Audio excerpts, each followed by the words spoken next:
नमस्कार. आज 10वीचा निकाल लागतोय. दुपारी साधारणतः 1 वाजता संपूर्ण महाराष्ट्रामध्ये हा निकाल सार्वजनिकरित्या घोषित होणार आहे.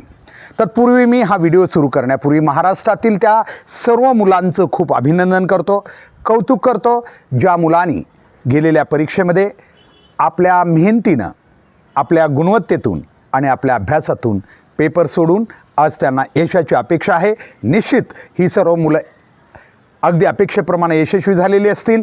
त्या सर्वांचं मी कौतुक करतो. परंतु बाकीच्यांचं काय? बाकीच्यांचं अभिनंदन करायचं नाही का? निश्चित औपचारिक अभिनंदन आपण करूयात आणि ते मी नाही म्हणलं तरी सर्वजण करणार आहेत. परंतु ही मुलं अभिनंदनाला पात्र आहेत का? हा माझा एक शैक्षणिक क्षेत्रातून आपल्या सगळ्यांसाठी सवाल आहे. नमस्कार, मी हनुमंत भोसले. आपण पाहतात BBC केज लाईव्ह संवाद. मित्रांनो, आज हा व्हिडिओ करण्यामागं माझा उद्देश आहे. तसं पाहता गेली अनेक वर्ष मी केज तालुक्यातून म्हणा किंवा बीड जिल्ह्यातून शैक्षणिक क्षेत्रातील एक जनजागृती करण्याचा प्रयत्न करतो आहे. कारण 10वी नंतर जे शैक्षणिक मायग्रेशन या जिल्ह्यातून बाहेर होतं आहे आणि ते अयशस्वी होतं आहे, हे या ठिकाणी मी पुन्हा एकदा नमूद करतो. मात्र एक छोटासा आवाज सगळीकडे पोहोचू शकत नाही आणि आज बी त्याच्याकडं शैक्षणिक क्षेत्रातील अनेक लोकांनी लक्ष दिलेलं नाही. त्यामुळं पुन्हा एकदा मी हा व्हिडिओ आपल्यासमोर आणतो आहे. मित्रांनो, खरं तर बीड जिल्ह्यातून दरवर्षी जवळजवळ हजारो विद्यार्थी लातूर आणि अन्य शहरामध्ये शैक्षणिक कारणासाठी मायग्रेशन करतात, स्थलांतर करतात. याच्यातील फक्त मी अतिशय जबाबदारीनं आपल्याला बोलतो आहे, फक्त आणि फक्त 5% मुलं यशस्वी होत आहेत आणि बाकी सगळी मुलं ही बिलकुल आहे त्या पद्धतीत वापस येतात.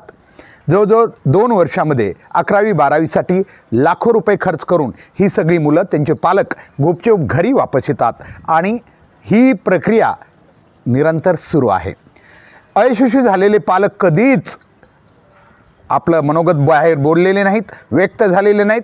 त्यामुळं बाकीचे जागे झालेले नाहीत आणि त्यामुळं ही प्रक्रिया चालू आहे. पुन्हा एकदा मी जबाबदारीने बोलतो. बीड जिल्ह्यातून लातूर शहरासाठी हजारो, मला जे काही जाणकार आणि काही पालक आहेत तिथं राहतात त्यांनी सांगितल्याप्रमाणे ते म्हणाले 30,000 मुलं लातूरमध्ये दरवर्षी जातात. परंतु मी हा आकडा थोडा मोठा समजतो, कदाचित माहीत नाही, परंतु जे तिथं राहतात त्यांनी हा आकडा सांगितला होता. तरीही माझं मत आहे बीड जिल्ह्यातून किमान 15,000 ते 20,000 मुलं दरवर्षी या शहरासाठी लातूर आणि अन्य शहरात मायग्रेट होत आहेत, स्थलांतरित होत आहेत. आता यांचा इतिहास बघूया, नेमकं काय झालं आहे ते. एक पायंडा पडलेला आहे. दरवर्षी मुलांनी पास व्हायचं आणि पालकांनी आपलं भविष्य लातूरवर सोपवायचं. हे खरं आहे का? अजिबात सत्य नाही आहे. 5% मुलं यशस्वी होत आहेत. आम्ही पुन्हा सांगतो, ही 5% मुलं कुठेही राहिली नसती तरी ती यशस्वी झाली असती, कारण त्यांच्यात नॅचरल टॅलेंट आहे. परंतु प्रॉब्लेम असा आहे की सगळे पालक, समाज, सगळ्या शैक्षणिक क्षेत्रानं असा त्यांचा विश्वास गमावलेला आहे की तू लातूरला गेलास तरच तुला यश मिळेल किंवा अन्य कुठल्या तरी अशा शहरात गेलास तरच यश मिळेल, नसता तुला यश मिळणार नाही. अशा प्रकारची एक मानसिकता पालक आणि विद्यार्थ्यांची बनल्यामुळं तो विद्यार्थी तिथं जाण्यासाठी आतुर असतो. मात्र पुन्हा एकदा मी सांगतो, हा व्हिडिओ फक्त शैक्षणिक जागृती आणि बीड जिल्ह्यातील शैक्षणिक मायग्रेशन किंवा स्थलांतर रोखण्याचा माझा प्रामाणिक प्रयत्न आहे. त्यासाठी मी करतो आहे. दरवर्षी ही मुलं जातात आणि ही गेलेली मुलं, सगळ्यात विरोधाभास हे पालकांनाही मान्य करावं लागेल जे जातात, की या मुलांचं ॲडमिशन इथंच असतं. जिथं कॉपी चालते अशा कॉलेजला असतं. लक्षात घ्या, जिथं प्रचंड प्रमाणात नक्कल करता येते, कॉपी करता येते, अशा कॉलेजला या मुलांचे ॲडमिशन असतात. पालक खूप हुशार आहेत. हे नावाला लातूरला मुलं घेऊन जातात आणि सांगतात नीट आणि CETचं कारण. मात्र जर त्यांना आपल्या मुलावर एवढा कॉन्फिडन्स आहे तर ही मुलं अन्य परीक्षेसाठी, वार्षिक परीक्षेसाठी, बोर्ड परीक्षेसाठी इथंच का थांबवली जात नाहीत? तर ते थांबवत नाहीत.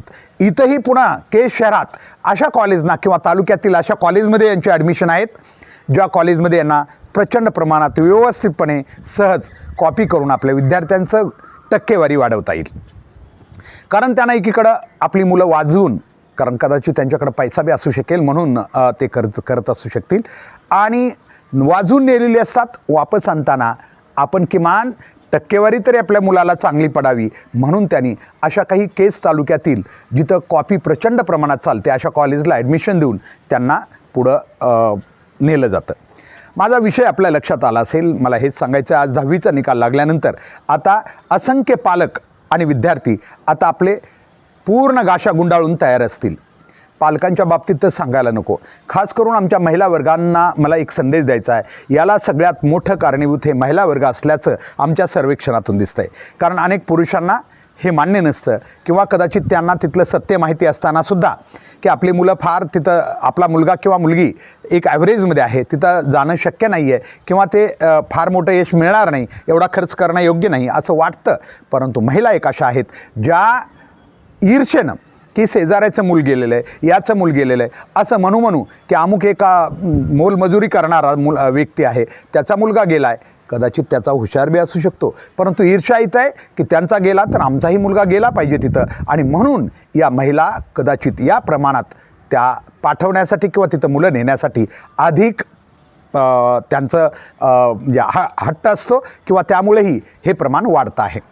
मला आपल्याला लक्षात आणून द्यायचं आहे की मी मगा म्हटलं की फक्त 5% प्रमाण आहे यशस्वी होण्याचं, बाकी सगळे वापस येतात किंवा त्याच्यातले जे काही पैसेवाले ते पुन्हा दुसरा मार्ग शोधतात, अन्य प्रकारे पैसे देऊन MBBS करायचं, अमुक कारण का ईर्ष्या, समाजात आपली इज्जत जाऊ नये हा फक्त उद्देश असतो. आणि ते सगळं पणाला लावून, आहे तो पैसा पणाला लावून ते या ठिकाणी हा डाव खेळतात. मला एक म्हणायचं आहे की हे सगळं कुठंतरी थांबलं पाहिजे.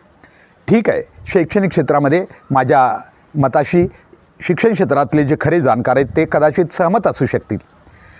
लातूरला जाऊन आपली मुलं काय शिकतात? फिजिक्स, केमिस्ट्री, बायो आणि मॅथ्स. इंग्लिश तर सगळीकडे विषय आहेच.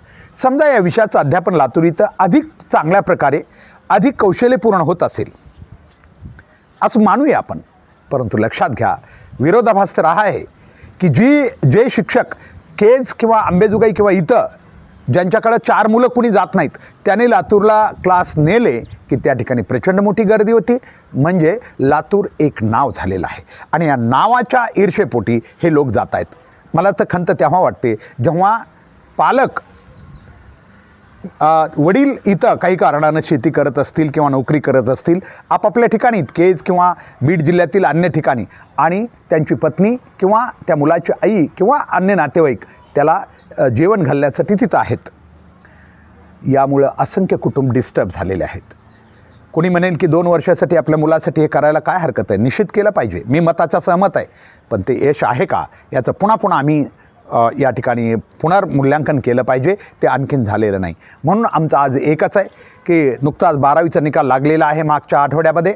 त्या ठिकाणी महाराष्ट्रामध्ये संभाजीनगर विभाग पहिला आलेला आहे आणि त्यामध्ये बीड जिल्हा पहिला आलेला आहे. आणि पुन्हा सांगतो, त्यामध्ये केजनं आपला नंबर सोडलेला नाही पहिला राहण्याचा. पहिल्या 96%हून अधिक, तुम्हाला कळलं का? 96% निकाल लागलेले आहेत यावर्षी 12वीचे. फक्त 4% मुलं नापास झालेले आहेत. आणि एक मुलगी किंवा एक विद्यार्थिनी तुमच्या पुढं सादर करतो जी एक गृहिणी आहे, गृहिणी जी 7 ते 8 वर्षानंतर तिनं परीक्षा दिलेली आहे आणि तिला पर्सेंटेज किती पडले माहिती तुम्हाला? 76%. तुमच्या पुढं पाहिजे तेव्हा मी सादर करू शकतो. जे कधी कॉलेजला जात नाहीत मुलं, तर या मुलांचे अभिनंदन कसे काय आम्ही करू शकतो? माझा प्रश्न आहे.